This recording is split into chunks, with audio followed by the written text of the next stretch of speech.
I'm saving for a big remodel in 2 years. Should I keep the funds for the remodel in cash or invest it? Okay, so this is an interesting question. It comes up a lot Hmm. actually within the client, strategy sessions that we have. And, what do we do with this money? We've got some big plan, buy a house, whatever it Yeah. is. And so it's all about investing and how long you should be investing and being very careful with short time frames. I've seen some pretty funny videos out there with people that are basically pretty assured they can make money, in a 2 week period, and there are periods of time where the market's crazy, and that does tend to work. Yeah. But you got to kind of play the odds. So we do have a slide for this, and I should make that one of my sayings. We have a slide for this. Anyway, we're blocking the last part, but not that critical here. I just wanted to be able to see it because it's kind of dense data. So if you look, this is going back to 1871. Hmm. This is coming from lazyportfolioetf.com, which is kind of a good website. But what it's showing here is a conglomeration of different indexes, Yep. because the S&P obviously only went back to 1957, but so it's the Dow, the S&P, and probably the total stock market index with Vanguard. But what it's showing here is that the best 1 year period was 164%. Well, that's pretty good. So if I had a 2 year period, the best one's 59.68%. Hmm. That sounds great, right? I could put my money in there for my house or remodel. But the problem is the worst 1 year there is negative 55%. And maybe the most telling is how many negative periods? Yeah. 19.5%. So it's kind of interesting. It's a betting game. So you have a 80% chance of making money in that 2 year period. That's not terrible, Hmm. right? But that negative 55 is hanging out there as a possibility. So that's kind of high. 5 years seems like the best criteria for a investment into the stock market. If you look at that, the average, the best year was 37%, right, over that 5 year period. That's the best 5 year period.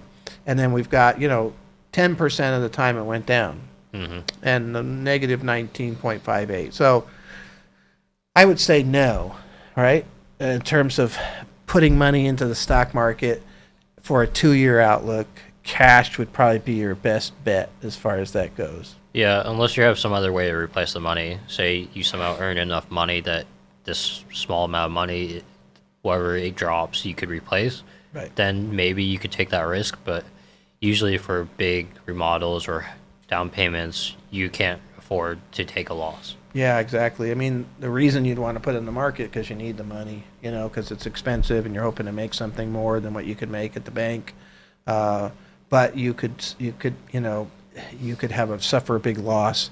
It is about probabilities. It is about your other opportunities if those probabilities don't work out, right? I mean, there's a bunch of pieces there that are kind of important. But this is a cool chart. If you look at it, look at the 10 year there.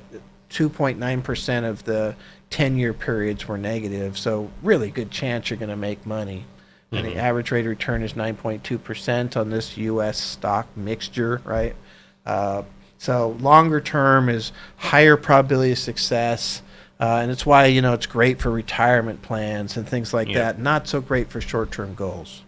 Yeah, and you'll probably hear some like stories from friends or family that have taken these risks Yeah. and they've come out positive. I don't know how many times you've heard the horror stories of messing this up, though. Yeah. Yeah, exactly. That you hear the good stories.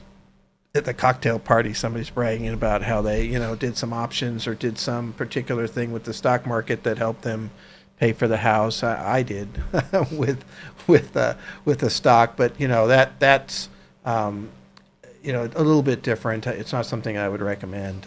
Right over my head there, I just noticed one number here that's kind of interesting. Look at that. The worst 20-year period is actually positive. Hmm. So there hasn't been since 1871 a 20-year period where there was a negative rate of return. That's pretty impressive. So if you're a younger person and you're worried about what's happening with the market, and you have 20 years before you might really start needing the money, it's still a good time to be adding to your 401ks and those types of things. Yeah, and even if you're just getting close to retirement, with life expectancies, you could be living for another 20 years. So Yeah, so yeah. you still want some Oh, yeah. exposure. Yeah, you bet. You bet.